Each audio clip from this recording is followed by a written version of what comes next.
ازيكم حبايبي، عاملين ايه؟ وحشتونا قوي قوي. النهارده معاكم في قناتي ده حياتي وده شغلي. هنعمل معاكم حاجه جديده وخطيره، دي من اختراعي انا. هنحشي الجناحه، يعني بدل الحمام الكداب اللي نجيب وراك ونخليها، لا احنا هنحشي الجناحه.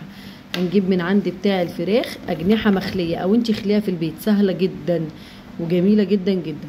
يلا بينا نسمي الله ونصلي على الرسول ونبتدي معاكم. بسم الله الرحمن الرحيم. معانا كيلو من الجناحه زي ما احنا شايفين كده، احنا خليناها من العظم خالص، ما سيبناش الا الحته اللي تحت زي ما احنا شايفين فاضيه. بصوا بالشكل ده كده، تمام. اول حاجه بقى هنبتدي نعملها معاكم الرز اللي هنحشيه في الجناحه بتاعتنا. هنجيب الحله بتاعتنا، هنحط فيها معلقتين من الزيت كبار زي ما احنا شايفين، وهننزل عليها بالتوابل بتاعتنا. معانا ليمونه مجففه، نص عود من القرفه، 3 ورقات روري، معلقه صغيره من الفلفل الاسود، معلقه صغيره من الملح، و5 فصوص حبهان، ومعلقه كبيره كركم. تمام. هننزل عليهم بكوبايه رز كبيره، بس بعد ما نسخن الزيت الاول مع التوابل دي نديها طعم. بعد كده هننزل بايه؟ بكوبايه الرز الكبيره. هنقلبهم كويس لحد ما ياخدوا اللون بتاع التوابل، عشان الكركم طبعا زي ما احنا عارفين بالشكل اللي احنا شايفينه ده كده. هننزل بقى عليها بميه سخنه. ده الرز اللي احنا هنحشي بيه الجناحه بتاعتنا. عايزه اقول لكم الاكله دي عجبت الولاد جدا وجديده، يعني انا عملت لهم الحمام الكداب ودي الجناحه الكدابه. خدنا طبق من الرز ده، رز نص سوا. جبنا بقى طماطم وبصل قطعناهم شرايح ودعكناهم بملح وفلفل بس، ورصيناهم في الصينيه بتاعتنا اللي هنحط عليها الجناحه بتاعتنا.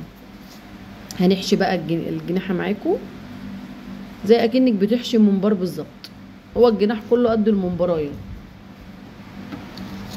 بالشكل اللي احنا شايفينه ده.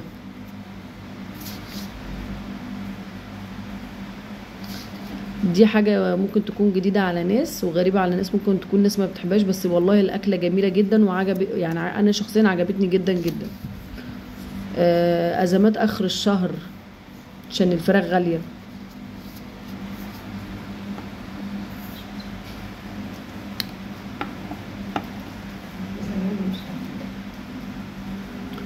بصوا ياخد كمية بسيطة مش كتيرة. بصوا بالشكل ده كده، شايفين اهو.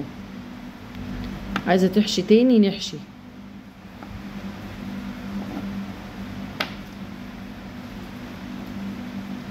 الناس اللي مش هتعرف تخلي في البيت تودي عند بتاع الفراخ.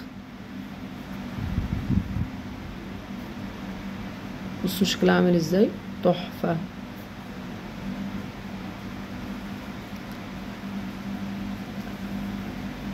بصوا بالشكل ده بعد ما خلص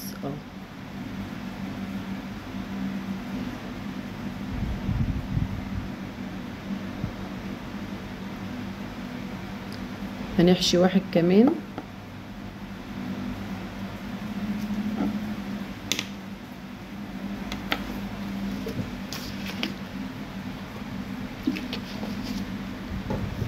بالشكل اللي احنا شايفينه ده.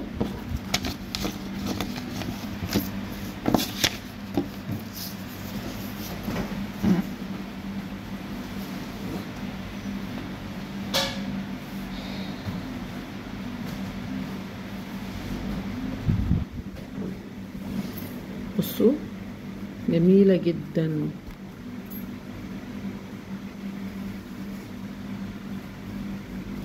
خلصنا بقى الكمية. بصوا يعني بصوا الكمية كلها ما خدتش معانا. خلصنا الكمية بتاعتنا. دول شوية رز اللي اتبقوا هننزل عليهم بالطماطم ضربناها في الخلاط، وهنرش رشة بسيطة من فوق من الفلفل الاسود. هندخلها الفرن على درجة حرارة 200 الرف التحتاني. اول ما نحط الشوكه نلاقي البطاطس استوت هنشغل الشوايه. احنا بنحبها بالشكل ده كده، يعني انا ايه زودت الشوي شويه عشان احنا بنحب الحاجه المشويه سنه. في ناس هتقولك لا دي اتحرق، لا دي ما اتحرقتش على فكره والله. عملنا بقى ما جنبها شوربة لسان عصفور وشوية سلطة، يعني مش عايزة اقول لكم. بصوا انا بفتحها لكم، شايفين شكلها عامل ازاي؟ هي خدت في الفرن بالظبط نص ساعة. تحفة. ناخد بقى من البطاطس وناكل مع الرز.